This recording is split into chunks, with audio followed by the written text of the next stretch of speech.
To A Night with Katrina Wilson.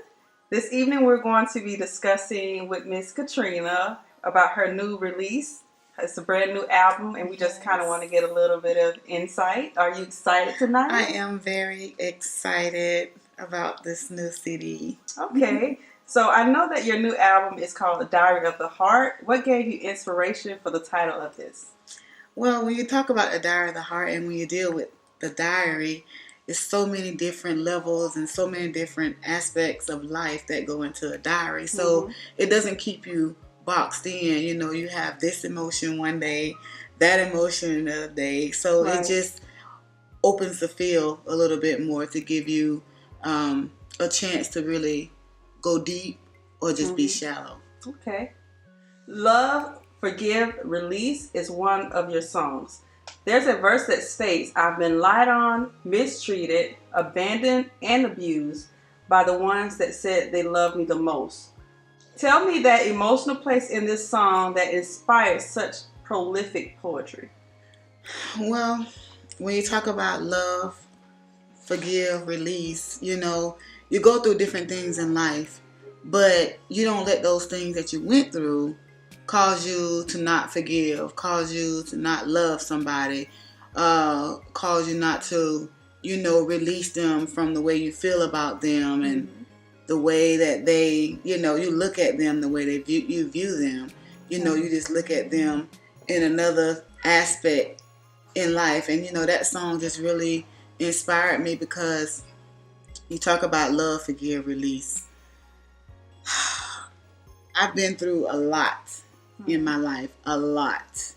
And somebody who's been through half of the things that I went through, you know, their relationships are gone, you know, they lost their mind, you know, they're on the streets, whatever, you know, they took what they went through and they turned it into something negative, but I chose to turn it into something positive. Okay. Do you think because of your album and this song being so powerful and impactful, do you think people are able to relate? It's a very relatable song because to me it sounds like something that we go through on a day-to-day basis or through life. I feel like a lot of people will be able to relate. You know, I just want to give them another outlook. I wanted to give them another way out, you know, because a lot of times, you know, people stop talking to their mother, their father, their sister or brother because of whatever was done to them or, you know, said about them. They choose to not deal with that person anymore. But you really, you know, you really shouldn't live life that way because you're not really living. You're really just existing. Right. You know, if you choose to hold on to the thing that somebody did to you. And I just choose to love, forgive, and release. It just sounds like it's a song that's so powerful that people get stuck. And it sounds like a type of song that people can say, that's something I can relate to. Okay, if she made it, then I can. Exactly. And that's the whole point of the song and what I want to get across to my listeners. Which song on this album was the most challenging to create, and which song is your absolute favorite? I would have to say, I Will Always Love You. That was the most challenging song because in that song, you know, you love a person, but you have to let them go. You know, you have to, but you know, they will always hold a special place in your heart, but I will always love you. And sometimes it's hard to let go, but it's necessary to your future to let, you know, to let that person go, you know. And that's all tie into the releasing them. You're letting them go, but you don't have no ill feelings towards them. Got your little Dolly Parton, Whitney Houston thing going on. I Will Always Love You. It sounds pretty impactful. It sounds like it's a good song. Good song, yeah. Yeah, it's one of my challenging one, but necessary one. But one of my favorite songs, I would say, all of them are my favorite because they all take me to a different place of my life and some place I've experienced. Either it was a dark side or, you know.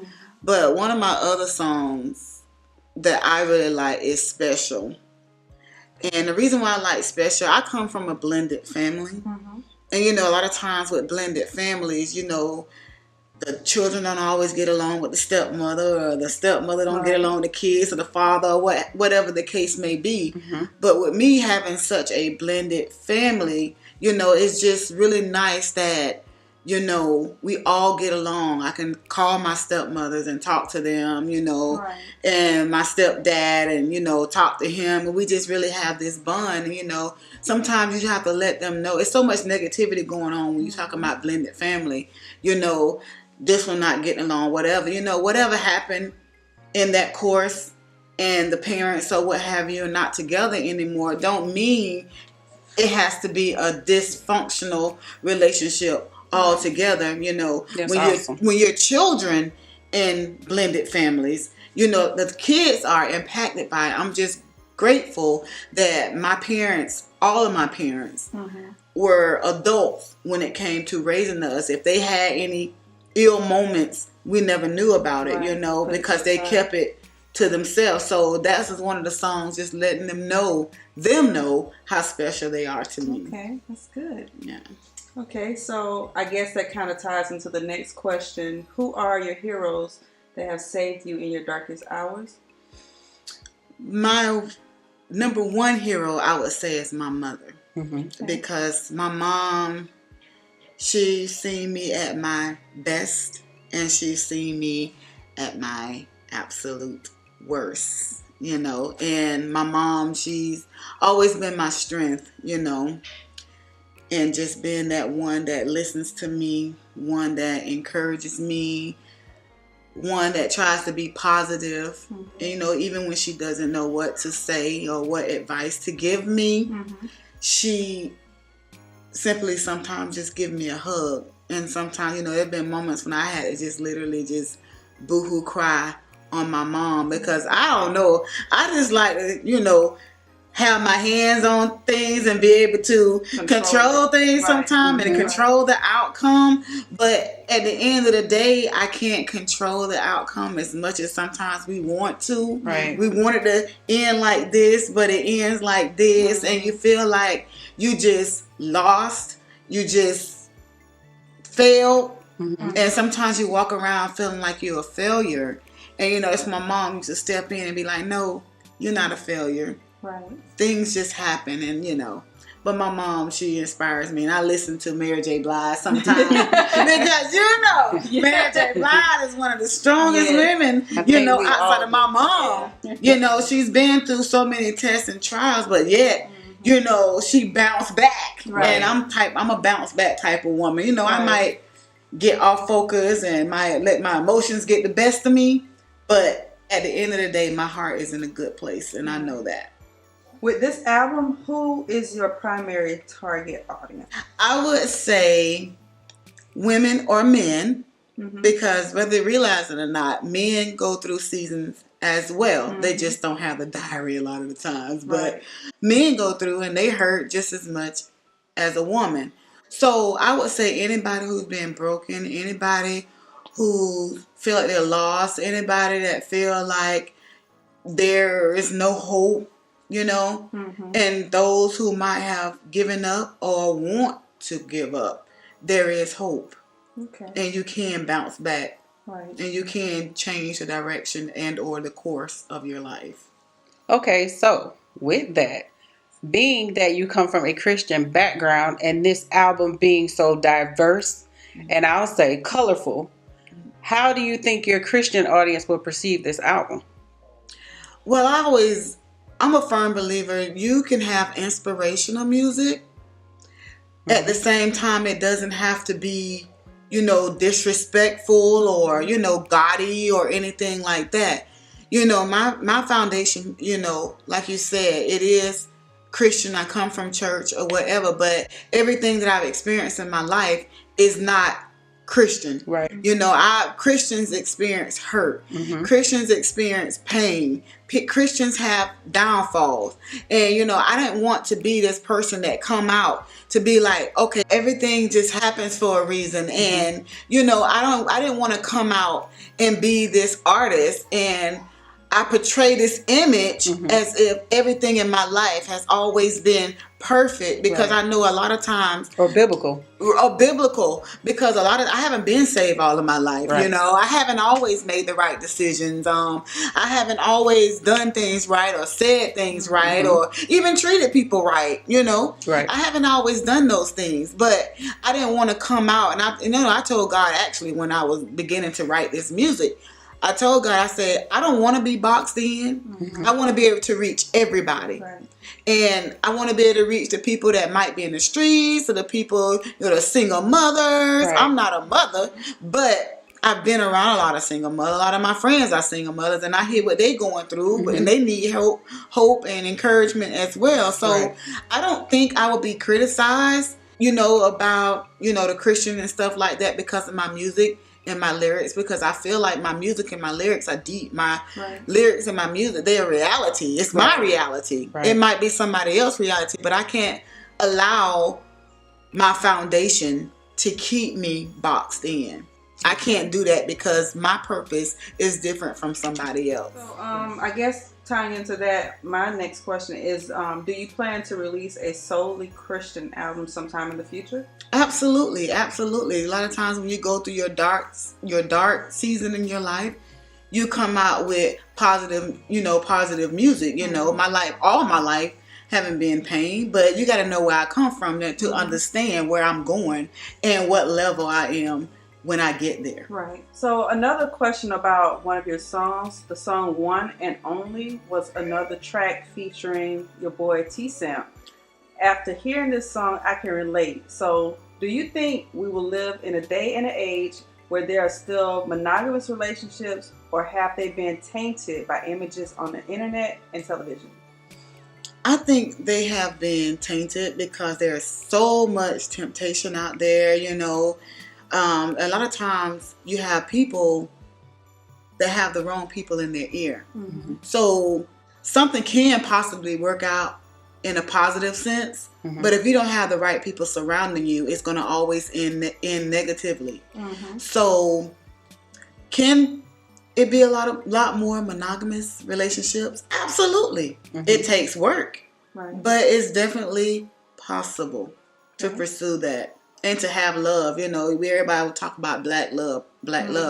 You have more people displaying negative love or negative relationships. I do think a lot of positive relationships need to step up a little bit more to let people know there is hope, especially single people like myself, to let people know there's hope. There's love. There's somebody out there just for you. Somebody who's going to pick you up when you're down. Somebody who's going to hold you when you want to run away. Somebody who's just not going to give up on you, because I feel like people just give up too easily. Right, that's true. And nothing is easy. And if you give up on everything, you're going to always be walking away and running. And everything is always going to be seeing your back when you need to stand up and take things head up.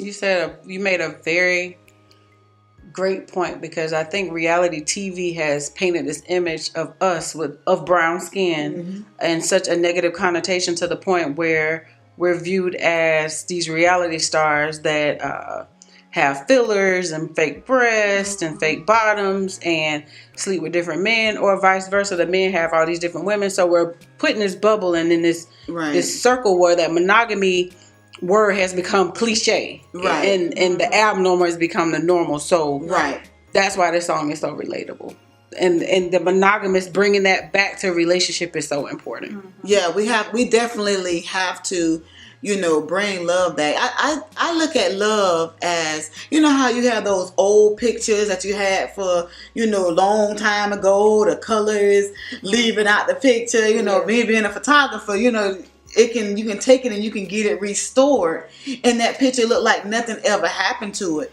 And that's the way I look at love in any relationship, not just male and female relationship, mother and father, sister and brother. That picture might look distorted, might look real old, but if you take it, which means you take it to go get restored, the color back in it, and you just basically sit down, have a conversation, do what's necessary to work on that relationship, it can be restored to a place where like nothing ever happened. Right. That's a good analogy. I believe in that. Yeah. All right. Okay. So do you have any other projects that you're currently working on? or can you say? Well, I've written a lot of songs. This is just the beginning of what I'm doing, but I'm all over the place. People always say, Katrina, how do you do all this? How do you keep up with all this? But everything that I do, I have a passion for. I can do all the things I do if I didn't get paid for it, because I have a passion for it. And it all goes back to helping people with the photography and I have Stride, which is my baby. Stride is just basically letting women know that every scar makes them unique. You know, your scar might be different from mine, or her scar might be different from mine, but at the end of the day, those scars is what make us who we are today. So, you know, it's just one of those organizations or those groups, you know, that we want to do more. And, you know, some of us women, you know, hang out, you know, you can't just hang out and, you know, without having catty conversation. Because I don't have time for drama, and I don't do drama. I try to stay away from it, you know. And I think that's why a lot of times when people have different things, you know, they don't get that support system because you choose to involve yourself with so many things that really don't concern you. So I'm just trying to get women or even men, you know, Stride is not just for women. It, you know, it's just one of those things where women tend to be more open. Women tend to talk about, you know, what they're going through and what they're dealing with. Men tend to sometimes, you know, they internalize it. They just hold it. We supposed to be the incubators, but they act like they have the incubators. They don't want to talk about it. I don't want to talk about it. I'm good. I'm fine. You know. But Elder Dorn, as a matter of fact, spoke about, you know, hit on some of those things. You know, in a service one time, he talked about men. You know, so you know we do have an event coming up in April. Hope to see you there. But yeah, we do have an event on April the 13th. Yeah, it's going to be at the Rogers Park, a new facility that's over there. Registration is only $10. But but we have some awesome speakers coming out. So, you know, everything I do, I think, is about people. You know, everything that I do tie in together. You know, I stay busy, I stay on the go, but it keeps me happy. It keeps me from getting in that low place. It keeps me on a high, and just, you know, there are going to be some things coming up for men too. You know, I'm going to put something together for men, so stay tuned for that, because I want to do something for everybody. I don't want to just gear just for even the blended family. Stride is going to have something about the blended family, and you be able to talk to my family, and all of us just come together and everything. So I really have, you know, some awesome things going on. So we'll keep you posted on what we have coming up. So, Miss Katrina, I hear you have an album release party coming in January. Yes. Can you tell me a little bit about that? I am so excited. I mean, it's out the box for me. People don't really know it. I'm really shy. I'm really a shy person. Unless I know you or whatever, you know, I can interact with anybody, but I'm really shy. So this is a big deal for me to be doing something like this, you know. I have a lot of people that's, you know, that's backing me. I have a lot of supporters, you know, even people that live out of town, you know, I can call them at any time. Thank you, you know who you are. I can call you anytime, and you just give me input and what I need to do and what have you. So yeah, it's going to be January the 13th from 6 to 9 at the Wave Bistro in Mount Dora. All right. Yes. When's it going to be? January. Are you ready? I'm nervous, but I'm ready. I'm excited. I'm nervous. I'm excited. I'm sweating. Everything. It's too much. We'll see you there. See you guys there. Yes.